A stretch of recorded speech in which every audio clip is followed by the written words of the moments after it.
Hello, my name is Kang Lee. I'm the project director for Towers of Aghasba, an upcoming game launching early access. And first off, I just really want to say thank you to the community and the support we have gotten over the years. Without you guys, we wouldn't have been able to push it this far.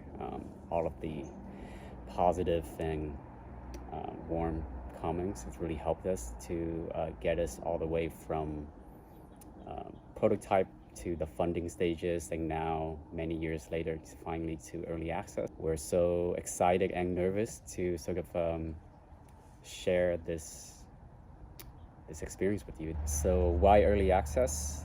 I think, as you can tell from the trailer, it's quite an ambitious game, and the budget is fractional compared to that ambition. Uh, that's basically it. And we are at the point now where we feel like, yes, it's there. The vision is intact, and we deliver as much as we can, given the limitation. And it's time to release it, and I think hopefully improve and really get to the vision that I want the game to be and the polish I want it to be over the years with our audience. And hopefully this will be the first of many more videos of behind the scenes and sharing some of the processes and the sort of like mindset and inspiration where this game has come from and where it's heading. So I'm about to share a video. It was supposed to be a private press only behind the scene hands off presentation, but heard from a few people that maybe the whole community should take a look at it, just because it's pretty transparent and sort of straightforward, and describe all the challenges and the inspiration also for Towers. So I hope you will enjoy it. Thank you. Thank you for taking the time to hang out with us today. My name is Kang Lee. I'm the CEO and director for Towers of Aghasba, which is made by a very talented and passionate team, Dreamlit. And Towers, our first title under the Dreamlit label. And prior to Dreamlit, me and Dave, we were the founders for Adhesive Games, which made Hawken, being a huge fan of Mech Warriors myself, and all the Japanese games like Steel Battalions, and a bit of history about the seed of the idea of Towers.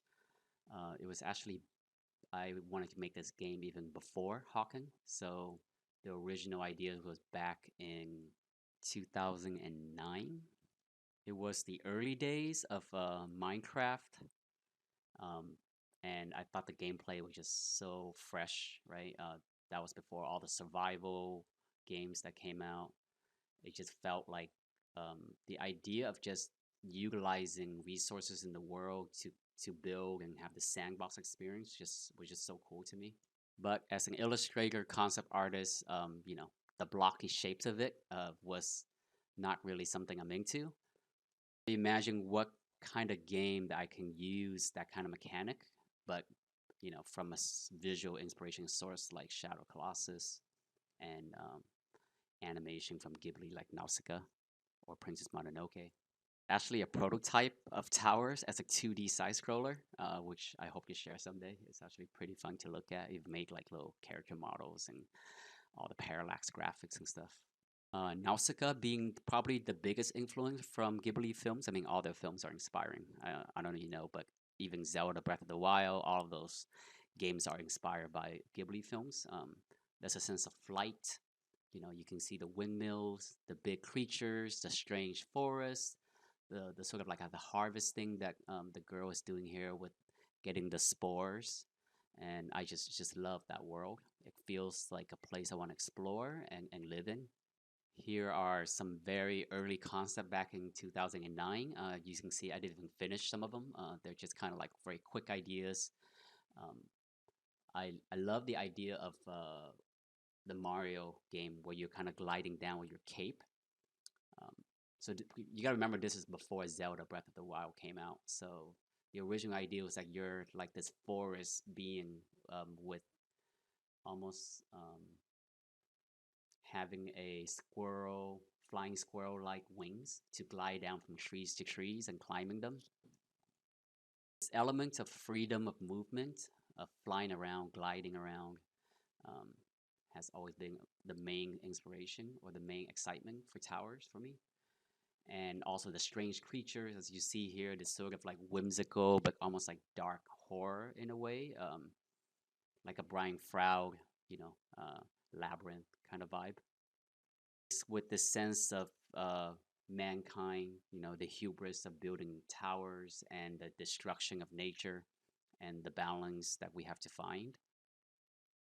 So I kind of left that idea in the background and focused on Hawking, a sci-fi, completely different type of game. But it's always been brewing. Then when Zelda Breath of the Wild came out, I was like, wow, like that's it.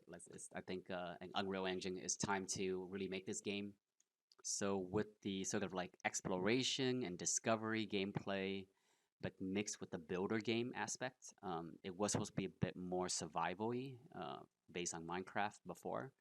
But once I play Animal Crossing, I was like, wow, like I think this is a fresh take on it because I really want a lot of players to be involved. I think survival game have this very hardcore and niche audience. Fans of Ghibli films, family friendly type of audience to be able to enjoy Towers. So the original trailer back in 2019 shows a bit more of a survival PvE game, and yeah, we transitioned to a bit more of a open world sandbox builder game with the novel take of the player also having to build ecosystem and forests and having to balance between nature and civilization. And that aspect of it was inspired by a game called Viva Pinata, where you players sort of have to lure animals and through their player choices. And the feel is very much Nausicaa and as you can see here, Princess Mononoke, to be able to build a beautiful forest so that you can lure these strange creatures to your ecosystem. And for the visual style, I think the choice was to go with a bit more African and Aztec and just kind of ancient culture like the Jomon from Japan versus, you know, a lot of the fantasy games are mostly Westerns or Asian influence. I think a tribal fantasy style fits our game mechanic pretty well. I really love the process of making a game, all the technical challenges that comes with it. But these days, you know, I think because there's everything being so digital, all of the pipeline that we're doing. So one of the things I want to test out was using real hand painted texture. And I actually became friend with an artist from Ghibli Studio that works for Miyazaki, and he's actually a background painter. So I just want to share some of the images here where I visit the studio. You actually see Miyazaki's desk sitting behind him, the little brown table in the back. And many of our game textures are made this way, hand painted with poster color. Um, I'll play a little clip of video here. We'll take that painting, literal painting, scan it in, and then convert through a pipeline and turn into a texture for the game. So being a huge fan of Ghibli Studio and all their films, is such an honor to be able to have a bunch of these texture where literally in our game in Towers, when you look down at your feet or stare at a rock or certain walls, you can see the hand painted texture on them, and it's quite beautiful. I can't wait for people to experience it. And here's the Ghibli artist working on one of our texture.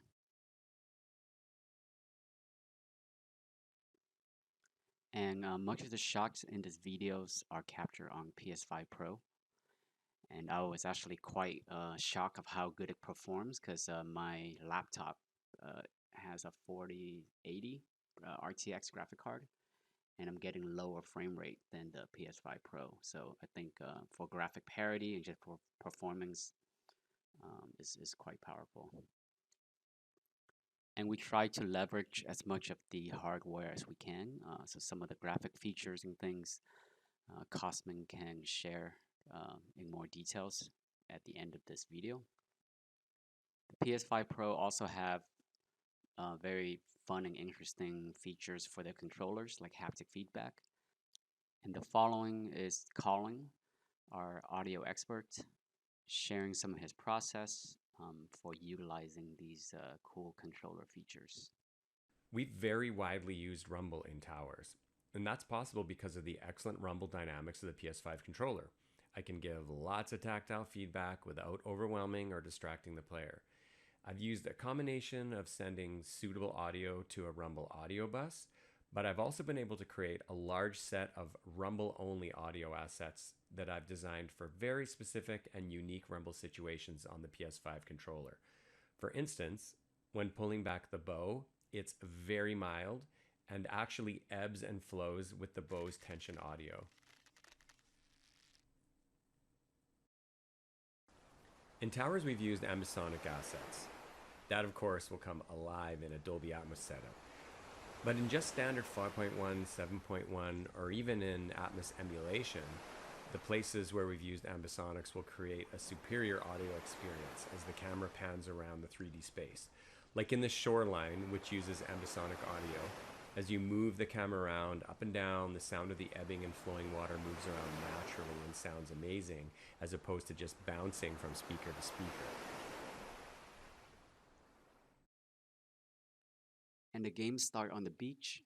You have been shipwrecked with your fellow crew, and you belong to a tribe called the Shimu. And they have long left this place. Something happened here. Maybe they screw it up, but there was an exodus long ago, and now you come back as the children of the Shimu people. And the land is pretty much completely barren. There isn't much to even harvest initially. So unlike other sort of survival or crafting games where you sort of loot from nature, for towers, I want it to be a game where you have to sort of build up nature first. So the first thing you have to do is plant a colossal seed, which kickstart the life and help you sort of lure new animals and plants start growing again, which allows you to harvest, and then you can have resources to craft. So there are three main aspects to towers. The first being exploration and discovery, the second being ecosystem growing and nurture, and then there's the town building aspect. And what I'm most excited about is the ecosystem growth and nurture. So let's talk about that first. And as I mentioned, you start with a colossal seed, which has a sprite NPC of sort that gives you quests to further grow the colossal trees taller and taller. And players have complete freedom of where they plant this colossal tree, and wherever they grows it, it basically transforms the land. And the islands is quite vast. It takes at least 30 minutes to run across it, and it's pretty much like a blank canvas for your nature building. So imagine by the end of the game, you can probably fill up about 30-40% of the island with the ecosystem that you have grown. So it's completely your choice of where to grow these various ecosystems. So even though the landscape is handcrafted, the player choice sort of shape uh, what type of forests, where they are, and what animals sort of live there. Because depending on your choices, the plant life, the animal life are different from your island, let's say, to your friends' islands. So it's a truly world building game. I think on a very vast scale. It's imagine as if you're playing Assassin's Creed or something, like a smaller version of it. But imagine every forest that you encounter, or every town that you see, are player creative choices. And as we have shared in the previous trailer, we have three completely different ecosystems. Each of them have a colossal trees, two types of grand trees, many other variety of trees, shrubs, and plants to grow and harvest.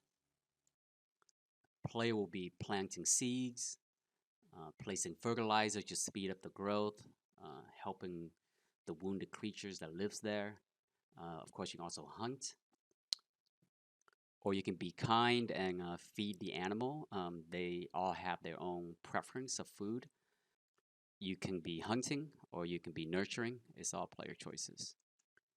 There's a bit of a balancing act of how much you should be growing versus hunting, because we don't really necessarily punish you. Like, is the game is similar to Animal Crossing where you don't regress, but you do progress slower if you over hunting. So it's best to sort of hunting and harvesting in moderation. It takes time for the plants and trees and the animal life to respawn and regrow.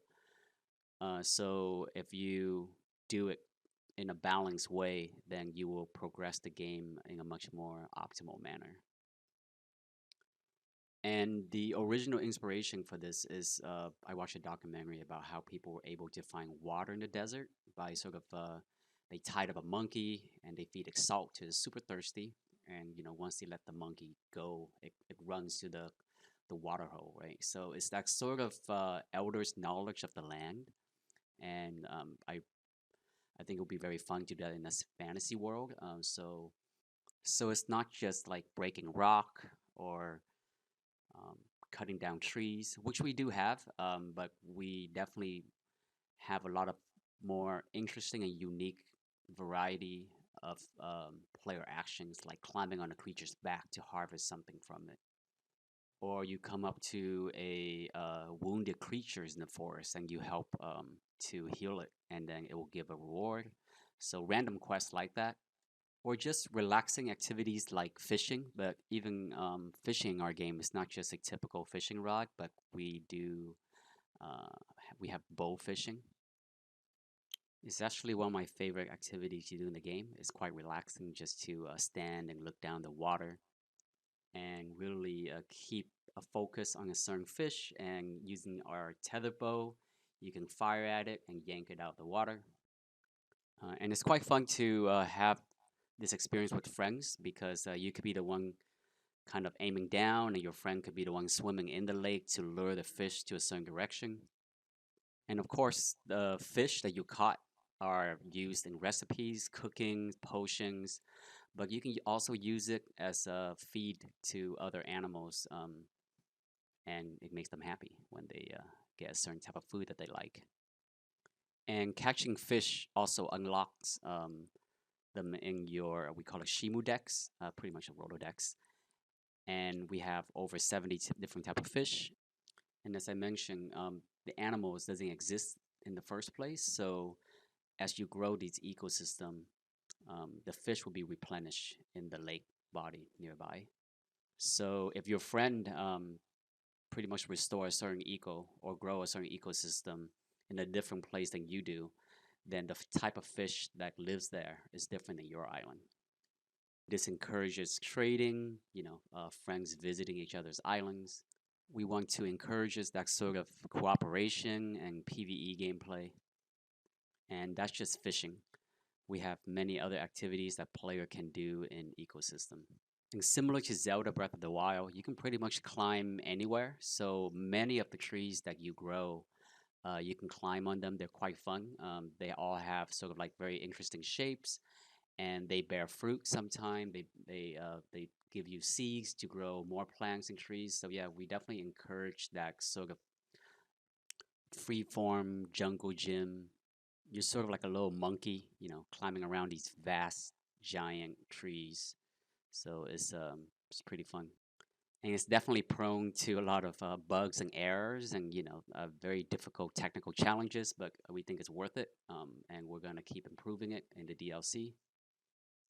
And the longer and more effort you put into an ecosystem, the colossal trees and all the life around it, the larger the footprints it will be over time. So as the colossal trees get taller and taller, there will be more variety, and the creature that spawns goes from tiny little rabbits, to mid-size hairlope, to the very epic creatures like the High Walker that we show in the previous trailer. And from the 3 unique ecosystem, we have well over 40 creatures for players to lure and spawn into the world, and then also discover them to unlock them in your Shimu decks. And I want the player to feel like they're sort of like the forest god in Princess Mononoke, but they're also just like a busy bee, going around like a worker bee and um, pollinating flowers and plants and growing things. So that sort of nature gameplay is what made me first get excited about creating towers. All right, so quick recap. The players start out on a barren island. They plant colossal trees in various ecosystems, and now they're able to hunt and harvest the rewards that they have put so much effort into. And these items will lead into the game system of town building. So the player, as the children of the Shimu people, coming back to this island, your main ambition and goal is to restore your civilization to its former glory days and hopefully even surpass what your ancestors have done. As the name of the game suggests, towers, that's exactly what you'll be building. There are three different types of towns, and parallel to the colossal trees in the three different ecosystems, your goal is to get these towers to grow taller and taller, which unlocks more buildings type, more crafting stations. We have over 15 different types of buildings like hearth, clay pit, farm, compost shed, a kiln, blacksmith, stone mill, etc. And some are crafting station, other are converting station, pretty much dressed as buildings. So there's a bit of a decoration aspect to town building as well, as you place and arrange these various buildings for your various towns. It should feels like you sort of build out your dream fantasy towns and villages. And just like the colossal trees and the ecosystem, the locations of where you built these are just completely up to you. So we hope that when players visit each other's island, they can see completely different arrangements and different creativities between their choices. So from the vast variety of natural item and resources that you gain from the land and from your ecosystem, from the creatures you hunt and fish, and the seeds and fruits, they get feed into the town crafting and converting chain. But the towns between themselves, there's three different types. There's a citadel, there is the farming town, and then there is the mining town. And they cross pollinate with each other as well, kind of similar to a traditional civilization game, for example, like a simplified version of that. So I hope that players will focus on different villages types, and so they can help each other when they visit each other's island, right? So one could be more focused on the farming, and another more on the mining, and then they can trade the resources with each other. We also have a simplified merchant system that we're hoping to expand in the DLC, but for now, there is ways to sort of earn gold through selling these items or converting these items, scrapping them. And all of this might sound a bit overwhelming, right? There's a lot of systems. And that's where we were so happy actually when we played Animal Crossing when it first came out. It's just we love the onboarding process of Animal Crossing. So the early part of Towers is a bit hand holding. And then we really open it up and let them unleash their creativity. And as we add more content in DLC, every island hopefully will be more and more different from each other, which really encourages them to visit each other's island and share rare resources or things that are not even on the other island at all because player make different choices. And my background as a concept artist for films and games over the years, I really have so much fun with the creative aspects of world building, and I really want the player to have that same sort of feeling that I have. And so towers have over hundreds of decoration items, from very small little fences to gigantic statues that you can build and windmills, like um, the inspiration from Nausicaa, those grand windmills in the distance. You can totally build your own fantasy village. You can build your own garden and parks or shrines and temples, a quaint village by the sea, or a mining town in a rugged canyon or in a mountain.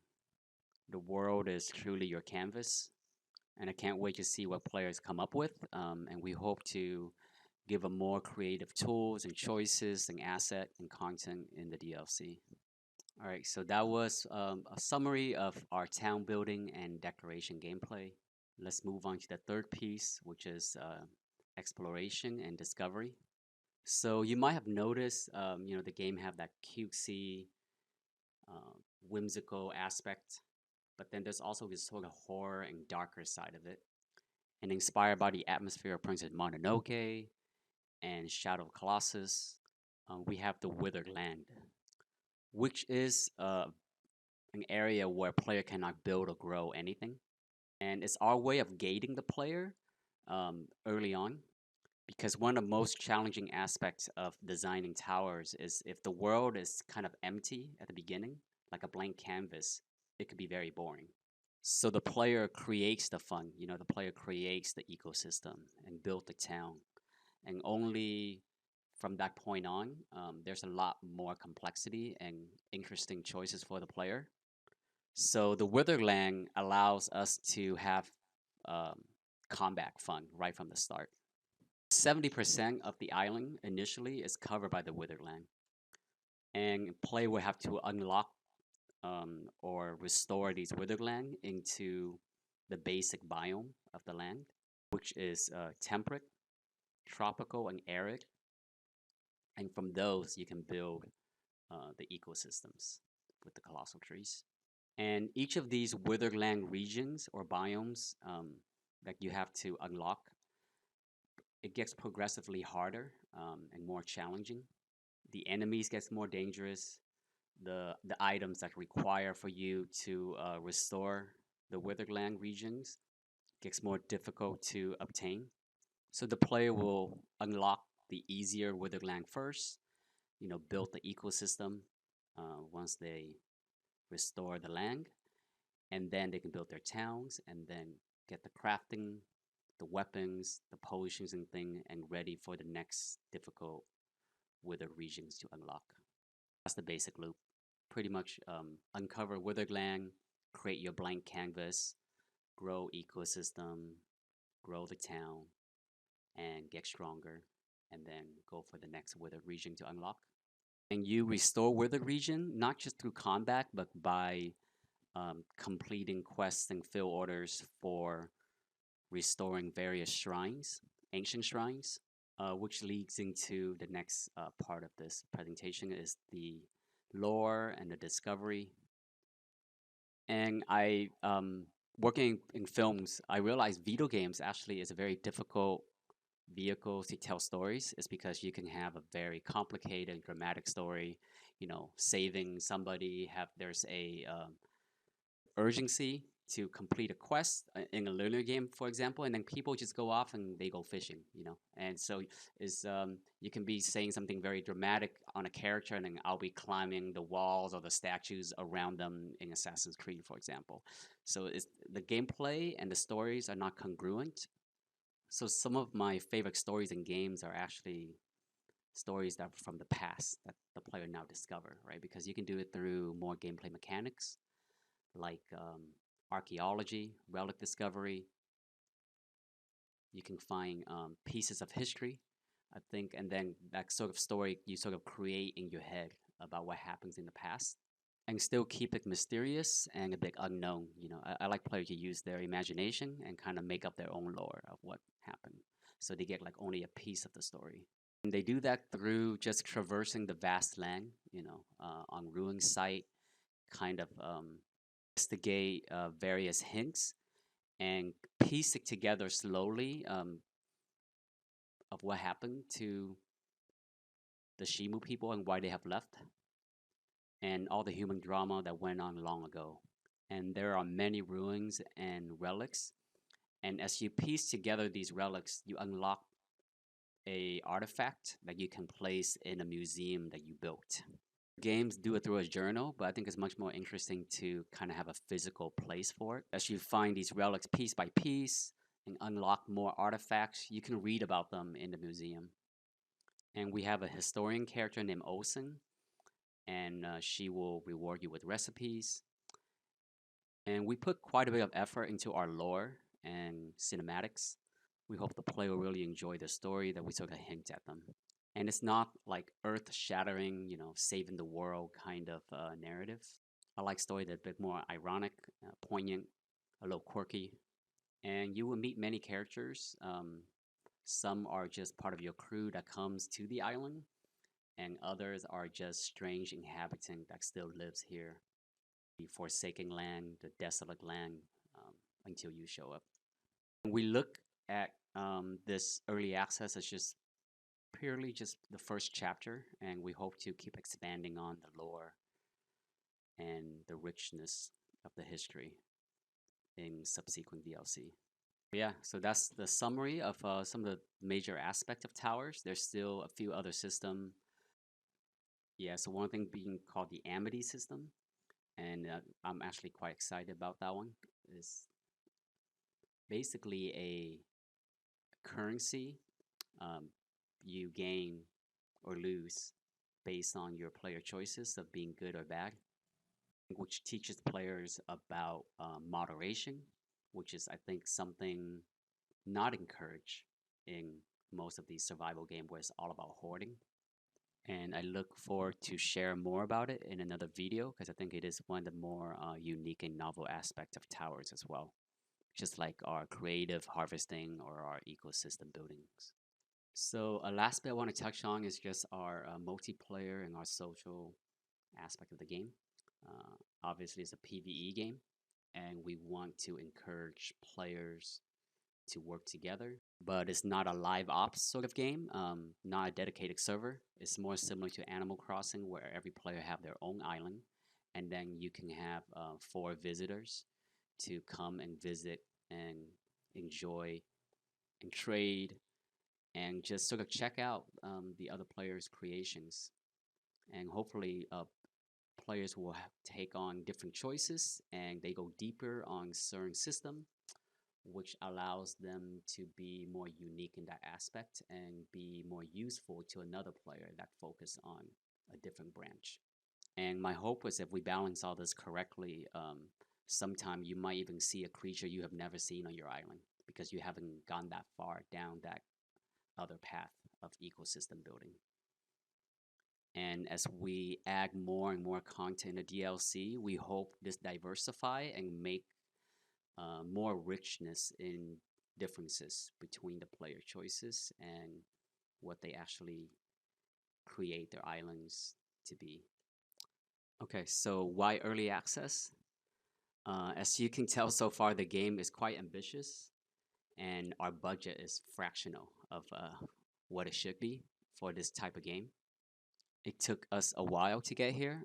As I mentioned, this idea was seeded back in 2009, and I started prototyping it in 2017, and it takes the prototypes, the trailer, the fundraising, the team building. I think we're pretty much rock and roll around 4 years ago. Many game system, content, the game being open world, sandbox, multiplayer, with the modest budget for its ambition.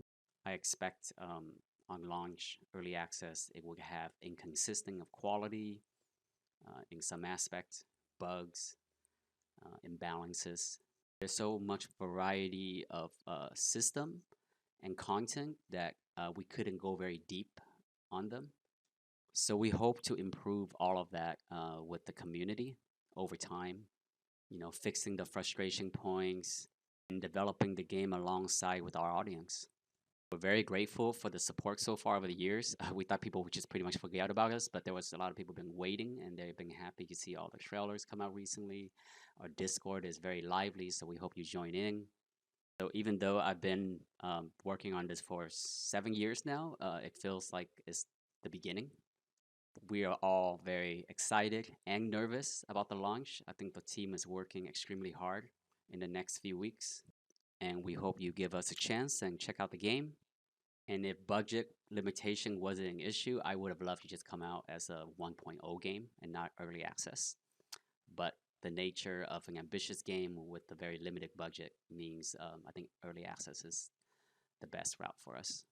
And for the community as well, I think, because we'll get to develop the games alongside with each other. Thank you for your time, and I hope to visit your island one day and see what you created.